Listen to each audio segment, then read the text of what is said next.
আসসালামু আলাইকুম।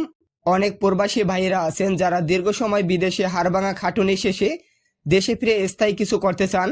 তাদের মাথায় প্রথমেই যে ব্যবসা আইডিয়া আসে তা হলো মুরগির খামার করা। কিন্তু আবেগ আর পুঁজি থাকলেই হয় না, সফলতা পেতে প্রয়োজন সঠিক কারিগরি জ্ঞান। আজ আমরা আলোচনা করব প্রবাস থেকে ফিরে খামার করার আগে আপনাকে কি কি প্রস্তুতি নিতে হবে।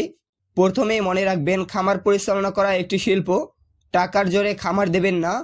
দেশে ফেরার অন্তত 2-3 মাস আগে থেকেই প্রস্তুতি নিন। অনলাইনে বা ইউটিউবে আধুনিক খামার ব্যবস্থাপনা দেখুন। সম্ভব হলে দেশে ফিরে সরকারি যুব উন্নয়ন বা অন্য কোনো প্রতিষ্ঠান থেকে 5 থেকে 7 দিনের একটি বাস্তব প্রশিক্ষণ নিন। রোগবালাই প্রতিষেধক এবং বায়োসিকিউরিটি সম্পর্কে পরিষ্কার ধারণা রাখা সফলতার প্রথম ধাপ। বায়োসিকিউরিটি সম্পর্কে ধারণা অবশ্যই আপনাকে রাখতে হবে। মুরগির ঘর বা সেট তৈরি করার সময় কিছু বিষয় মাথায় রাখা জরুরি। জায়গাটি যেন একটু উঁচু হয় যাতে বৃষ্টির পানি না জমে।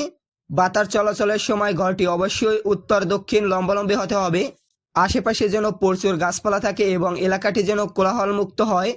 কোলাহলমুক্ত পরিবেশ হলে ভালো হবে। শুরুতে অনেক বড় ঘর না করে মাঝারি আকারে শুরু করা ভালো, যাতে আপনি ব্যবস্থাপনা রপ্ত করতে পারেন।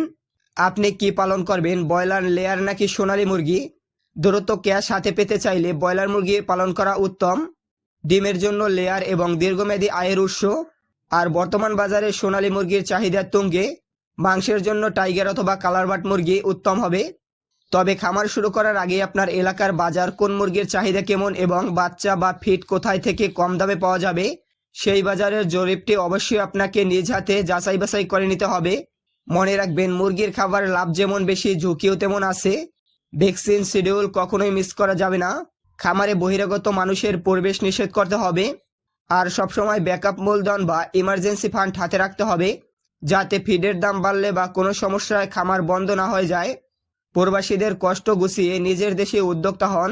সঠিক পরিকল্পনা আর পরিশ্রম করলে মুরগির খামার আপনার জীবনের মোড় ঘুরিয়ে দিতে পারে। শুভকামনা রইল সকল প্রবাসী ভাইদের জন্য। আল্লাহ হাফেজ।